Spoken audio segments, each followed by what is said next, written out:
I will start with a program note.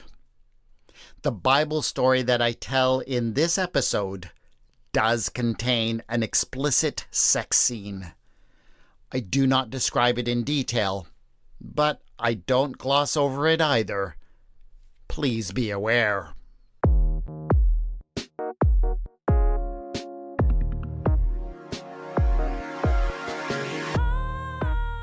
Now there was a famine in the land, besides the former famine that had occurred in the days of Abraham. And Isaac went to Gerar, to King Abimelech of the Philistines. So Isaac settled in Gerar. When the men of the place asked him about his wife, he said, "She is my sister." For he was afraid to say, "my wife," thinking, or else the men of the place might kill me for the sake of Rebekah, because she is attractive in appearance. When Isaac had been there a long time, King Abimelech of the Philistines looked out of a window and saw him fondling his wife Rebekah. So Abimelech called for Isaac and said, "So, she is your wife? Why then did you say she is my sister?" Isaac said to him, "Because I thought I might die because of her." Abimelech said, "What is this you have done to us? One of the people might easily have lain with your wife, and you would have brought guilt upon us." So Abimelech warned all the people, saying, "Whoever touches this man or his wife shall be put to death." Spider-Man 3. The Hangover, Part 3. Taken 3. X-Men, The Last Stand. We've all heard of those movies. And we all understand why they got made. In each case, the first two movies that had preceded them had been enormously successful. They had attracted huge audiences and made tons of money. So, why not go back to the well one more time and make one more movie? You just recycle the same old movie tropes one more time. Throw in a few little twists. The script will practically write itself. If you can't quite get the same slate of big actors, you just replace the originals with a new generation. And even if the situations you set up for them don't quite make sense anymore, you don't worry about it, because you know that your audience loved the first two movies. And so they won't mind, probably won't even notice, if you leave a few loose threads in the plot. It's going to be fine. Except, of course, that those movies that I just named turn up very frequently in lists of the worst sequels of all time. It seems that making that third movie is not as easy as people may think. In fact, if you don't find some way to break the mold of the story on the third time out, people may wonder why you even bothered to write the story at all. I could not help but think of those poorly rated third movies when I approached that story of Isaac and Rebekah in Gerar from the book of Genesis. I've already done an episode on the story from earlier in Genesis about how when Abram and Sarai went down to Egypt during a famine, and Abram told Pharaoh that Sarai was his sister. And I've done an episode on the time when Abram and Sarah, the same people with new names, went to Gerar, and Abraham told Abimelech, the king there, that Sarah was his sister. Today, we come to the third story in the trilogy, and I cannot help but feel as if it suffers from the third movie in the series Curse. The story tropes are all there, but they seem to be a little bit tired on the third time around. The original main characters have been replaced with a new generation. Not only Isaac, the son of Abraham and Sarah, but also Rebekah, Isaac's second cousin, and even the king, Abimelech, who has got to be the son of the king with the same name in one of the previous stories. But the story doesn't quite work as well as it did the first two times around. There are plot holes and connections that don't quite hit. So, what do you think? Should we just give this third film in the trilogy a miss? Of course not. It must be told because this is Retelling the Bible.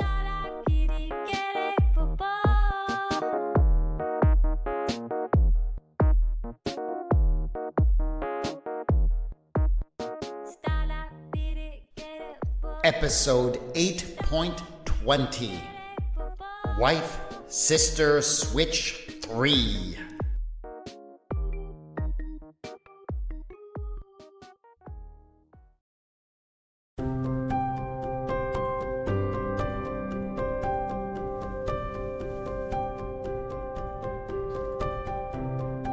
When Isaac first received the script, he wasn't quite sure what to think of it.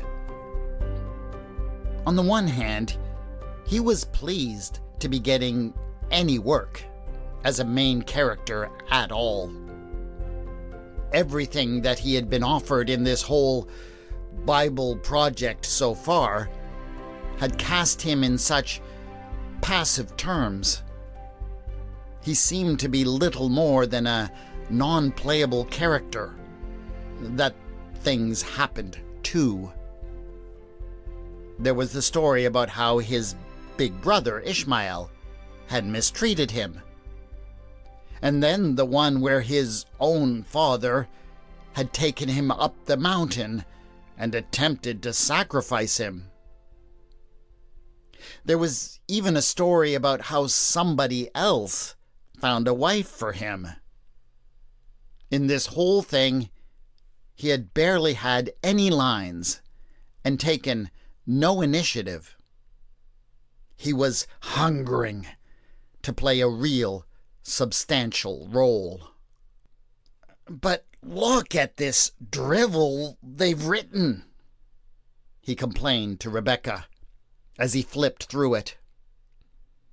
"It's all the same stuff that happened to my mom and dad, and they don't even bother trying to adapt the story at all, except in the most facile ways. Listen to this. Now there was a famine in the land, besides the former famine that had occurred in the days of Abraham." I mean, where's the subtlety in that? And what's more, there is almost nothing in this story that portrays me as anything more than a second-rate imitator of my father. Rebekah patted him on the arm indulgently. There, dear," she said. You know what they always say. It's not the role that defines the actor. It is the actor who defines the role. You can make whatever you choose out of this story. Rebekah wasn't particularly pleased either. When her mother-in-law, Sarah, had done her part in these kinds of stories, she, at least, got a chance to play the victim, to be carried off into various harems against her will. But as Rebekah looked over this story, she saw that she didn't even have a speaking part. She knew that she would have her own big role someday. She might have to wait until her husband was a half-blind, doddering old man, but her time would come. Then she would be able to take over not only the story, but also the fate of future generations. She would be the master manipulator. But this story, though it seemed to be Isaac's only chance to be a leading man and have any character development at all, meant little to her. She was apparently just supposed to come along for the ride.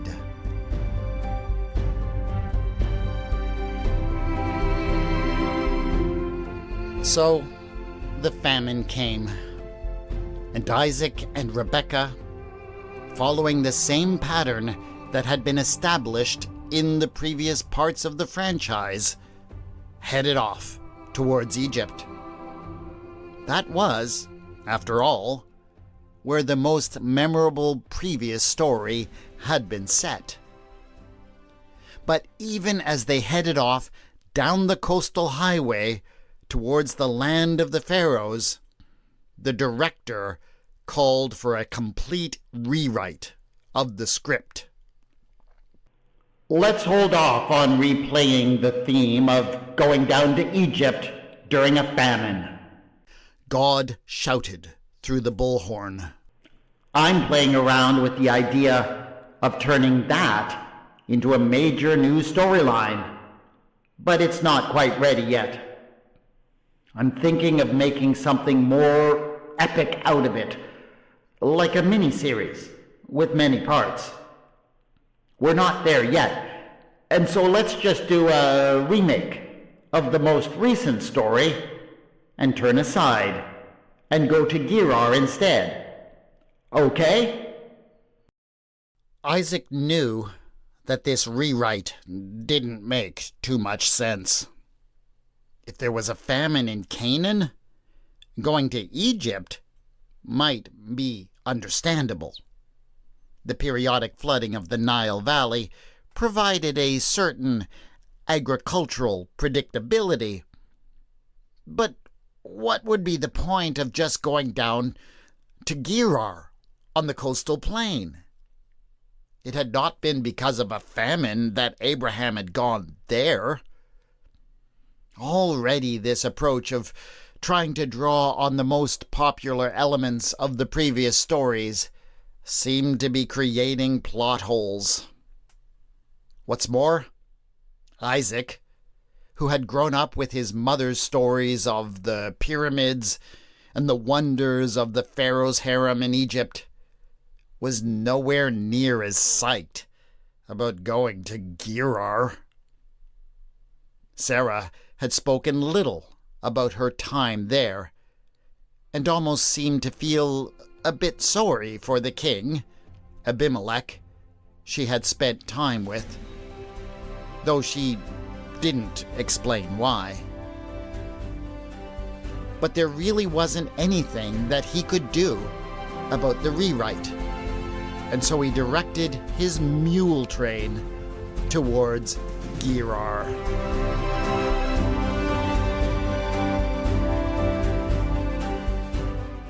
Abimelech, the son of Abimelech, had only been king of Gerar for a couple of years. His father, loved and respected by all the people, had died peacefully 2 harvests ago.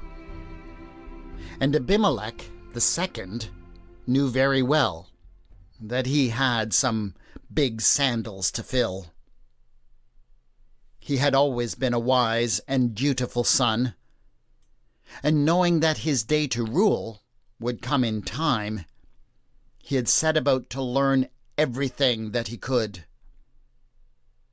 His father had struggled at first as a king, but he had learned some valuable lessons. In particular, he had learned a great deal from an incident in which a nomadic herder had passed through his territory with a lovely older woman who he said was his sister.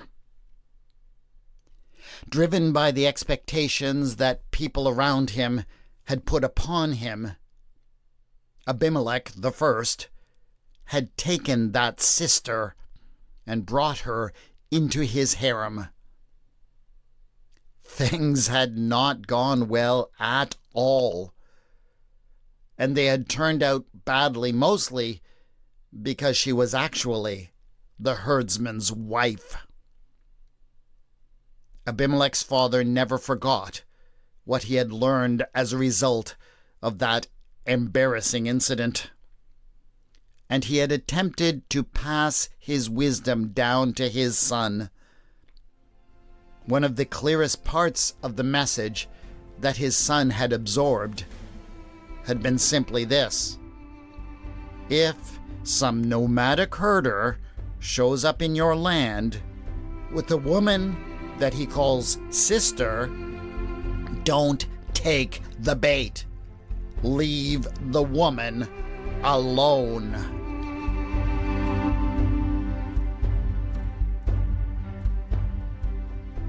One day, when Abimelech was in his court, going over the affairs of the kingdom, he asked for an update on the comings and goings of people.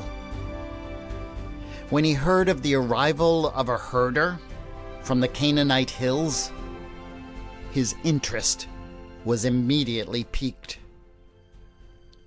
When further questioning revealed that everyone in the kingdom was talking about a beautiful woman who was traveling with the nomad, a woman who was his sister, the king was flabbergasted. He had heard his father's many warnings about just this kind of scenario. He could still hear the words in his father's voice, but he had never quite believed that it would actually happen. But here it was, playing out exactly the same. The only difference this time seemed to be that the sister in question was apparently a young woman and not somewhere in her 70s. But despite her youth, or maybe because of it, she appeared to be no less a hottie. This was all a little bit too weird for Abimelech.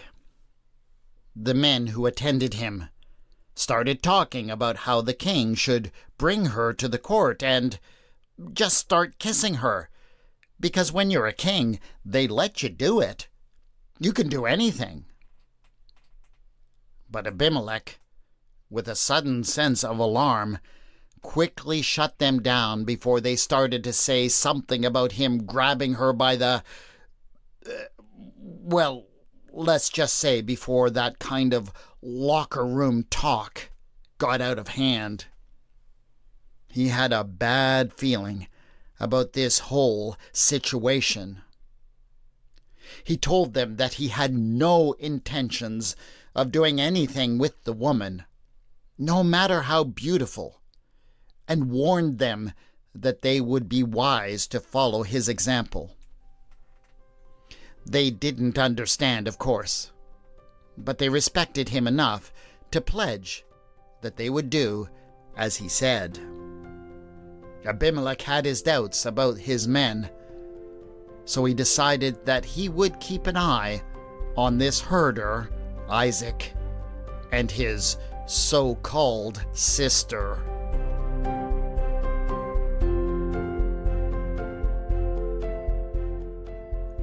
Isaac, looking around the fields and valleys of Gerar, was beginning to feel as if this franchise was losing steam. The plot had been recycled too many times, and it was getting a bit thin. And what do when you can practically feel the people losing interest in your story? You become willing to do something, practically anything, to spice it up. Rebekah was not particularly impressed when he proposed the explicit sex scene with her. She had certainly not signed up for full frontal nudity, as she loudly reminded him. This was definitely not in her contract. But oh, how he pleaded with her, insisting that this time it was absolutely integral to the plot. She reluctantly agreed, if only just to move the story forward. It was set up as a classic comedy of errors situation.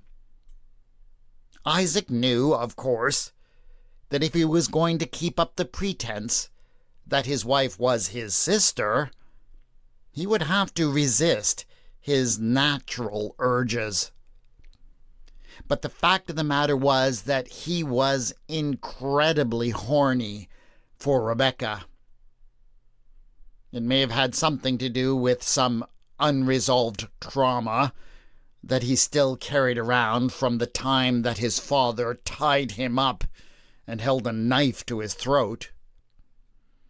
It may have had something to do with the feelings of abandonment he had over the death of his mother at about the same time. He lost her when he needed her the most. I don't mean to judge someone for how they respond to the emotional scars that they carry, but it kind of seems to me that one of Isaac's coping mechanisms when he felt the darkness and dread inside him was to cling to the one positive thing he had in his life: his relationship and the awesome sex that he had with Rebekah.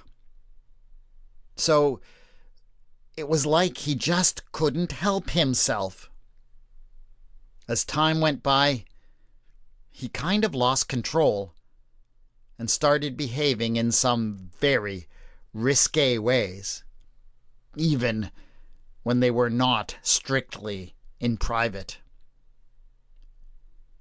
By the time the whole incident, when King Abimelech just happened to look out his window at just the right moment and caught sight of Isaac and Rebekah going at it like rabbits, the audience knew that it was coming.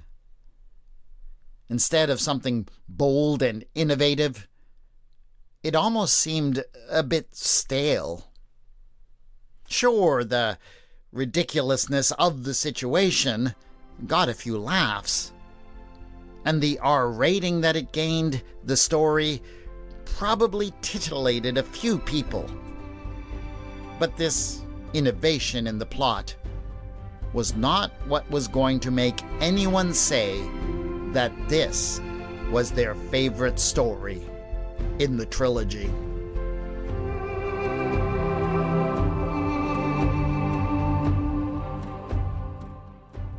In the next beat of the story, the monarch was supposed to chew the patriarch out over his deception about his wife. Abimelech II was only too happy to play the role of the angry king. "So, she is your wife," he cried. "Why then did you say she is my sister?" All Isaac could say, in a somewhat pale imitation of his father, was, "Because I thought I might die because of her." But Abimelech was not finished. "What is this you have done to us? One of the people might easily have lain with your wife, and you would have brought guilt upon us." It wasn't the best line, but given that he himself had managed to escape making his father's mistake, it was the best the writers could come up with. Nobody seemed to feel it was necessary to explain how somebody might inadvertently sleep with Rebekah. Let's just say that, given I don't want to deal with yet another biblical incident of rape, that somebody might have tripped and accidentally landed with their... No, that's not any better. Let's move on.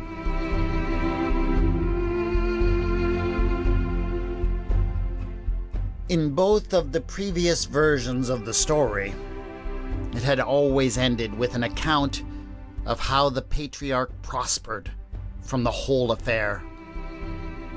After the Pharaoh and the elder Abimelech had taken Abraham's wife into their harem, they both had made amends by offering him gifts of gold, silver, slaves, and cattle that all made him a very wealthy man. But that was simply not going to work with this version. Isaac, who apparently had no control over his libido, had made sure of that. And so, once again, a revision of the script became necessary. The beleaguered writers, knowing that there was no way that Isaac could extort any wealth from the king of Gerar, resorted to sending him to work to enrich himself in the old-fashioned way. Isaac sowed seed in that land, they wrote, and the same year reaped 100-fold. Did they care that this apparently meant that Isaac had just gone back on generations of tradition in his own family, suddenly switching from nomadic herding to settled agriculture? Had they also forgotten that they started out this story by referring to a famine just a few miles away? If they hadn't, they certainly felt no reason to explain how 100-fold harvests were suddenly possible. Pretty clearly, they cared nothing about such plot holes. This story had gone so far off track by this point that they just wanted to finish up their contract and put the story to bed. But there was still one more development that was needed to finish out the final act. The patriarch needed to be kicked out. King Abimelech really had no reason to exile Isaac now, so the best they could come up with was this. Yahweh blessed him, and the man became rich. He prospered more and more until he became very wealthy. He had possessions of flocks and herds and a great household, so that the Philistines envied him. And Abimelech said to Isaac, "Go away from us. You have become too powerful for us."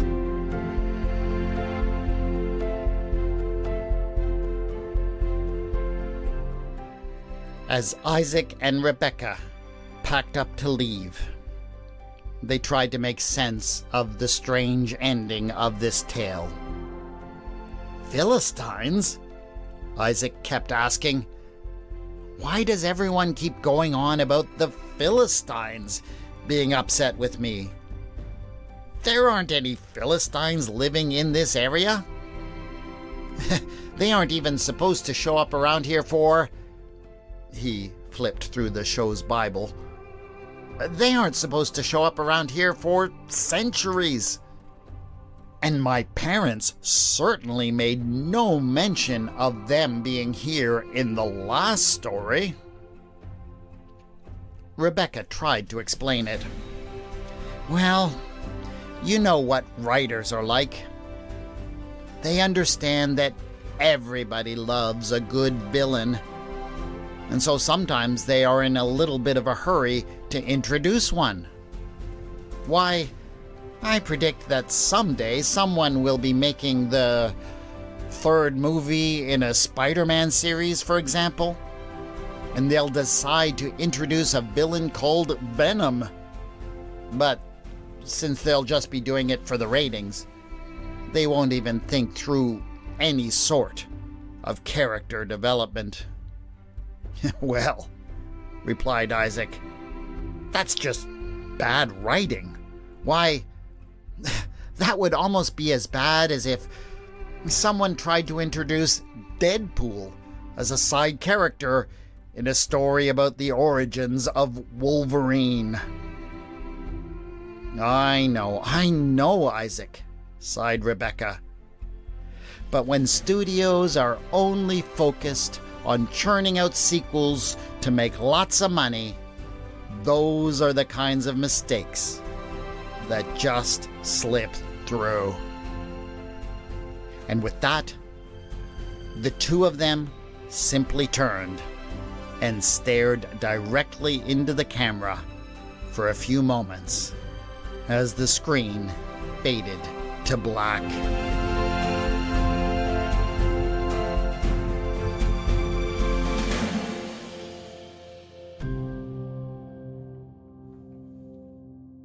Am I a little bit too critical of the story of Isaac and Rebekah in Gerar?